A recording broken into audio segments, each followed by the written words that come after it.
And China is facing criticism on yet another front. The violent riots in the far western province of Xinjiang have brought international attention to how China is dealing with long-simmering ethnic conflicts. Now it seems China is trying to exert control over how these issues are being portrayed beyond its borders. The director of the Melbourne International Film Festival says he received a call last week from a Chinese consular official demanding that he withdraw a documentary about a prominent Uigher figurehead, Rebiya Kadeer. It's a move that some believe will backfire. Mary Guerin reports.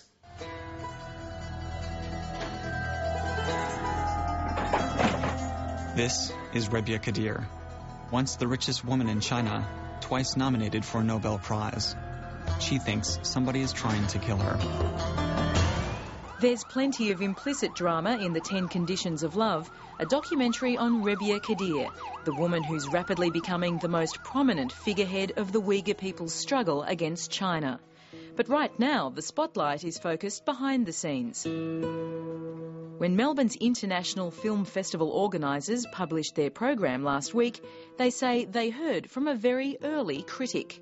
I got a call from a fairly strident Miss Chen at the Chinese consulate here in Melbourne, who proceeded to tell me that I should, A, withdraw the film from the festival, and B, that I had to justify our action, including the film, in the festival program.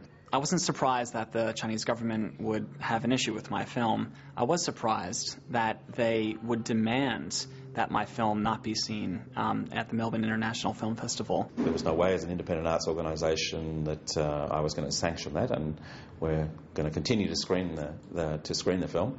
And when I expressed this opinion, Ms Chen went on to continue to list a sort of a litany of crimes committed by Rebiya Kadeer, which ranged from so-called tax evasion to being a terrorist. It was publicity the film festival could never have bought and the Chinese would never have wanted. Late today, a brief statement was released, unsigned, but from the Melbourne Chinese Consulate's Cultural Office fax number.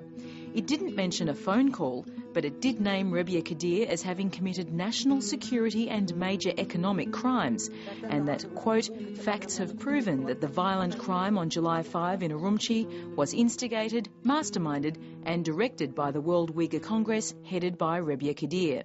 This Chinese government is just trying to prevent Ms. Rebiya Kadeer to come to here, to raise her voice, to tell us about the real nature of this protest and the suffering of Uyghurs in general.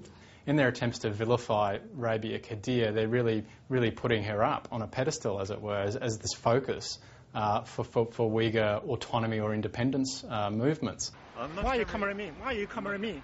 Outside the consulate today, there was tension as ABC cameras rolled from the street. The issue, after all, is a little sensitive. More than 140 people have been killed in the bloody riots in the last few weeks in China's far western province of Xinjiang. A serious escalation of the long-running tension between the local ethnic Uyghurs and Han Chinese. What's unusual about this latest series of riots and unrest is really its ongoing nature. It seems to have a sort of a life of its own, where you have not only the initial riot by the Uyghurs, but you have a sort of a spontaneous response by some of the Han Chinese residents of Urumqi, sort of seeking revenge, in inverted commas, against the Uyghurs for perpetrating the initial riots. And what's surprising is that the Chinese state hasn't been able to really put a firm lid on this. Then comes a documentary from a young Australian filmmaker, Jeff Daniels, about the former millionaire businesswoman now in exile in the US. Rebiya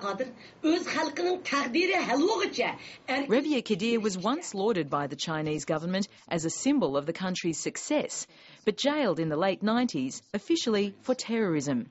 She and her supporters say for speaking out for her repressed people. She is a criminal in terms of the Chinese.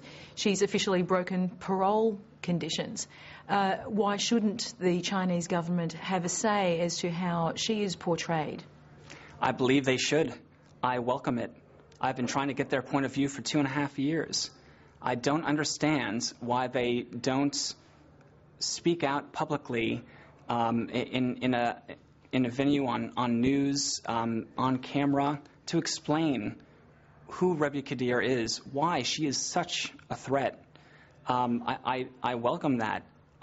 Anything that would allow people to make up their own minds is exactly what a documentary filmmaker would like to see. The Uighurs' push for independence has a long history, but the region's value to the Chinese means there are high stakes at play. You have to remember that Xinjiang is in a very strategic position. It borders with with 3 of the Central Asian republics, shares a border with Afghanistan and also Pakistan, as well as Russia and Mongolia, and it also has a large mineral and oil resources. So China really sees Xinjiang, ultimately it can be an asset to the People's Republic. The irony is the more China criticises Rebiya Kadeer, the more it internationalises the issue and risks her gaining the popular appeal of other exiles like Tibet's Dalai Lama. They might actually be working, despite their overall aims, they actually seem to be working for the creation, in a sense, of Rebiya Kadeer as this figurehead for the Uighurs, which previously they actually had not had one. The fact that there was such tight control it swayed me towards the Uyghurs' point of view. It made me want to hear their point of view more. Why was China so adamant in keeping the Uyghurs' voices down?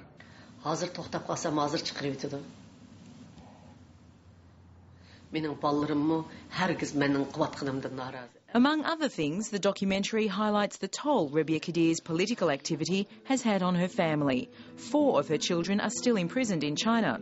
But she won't be stopped. The 62-year-old plans to travel to Melbourne for the documentary screening in a few weeks.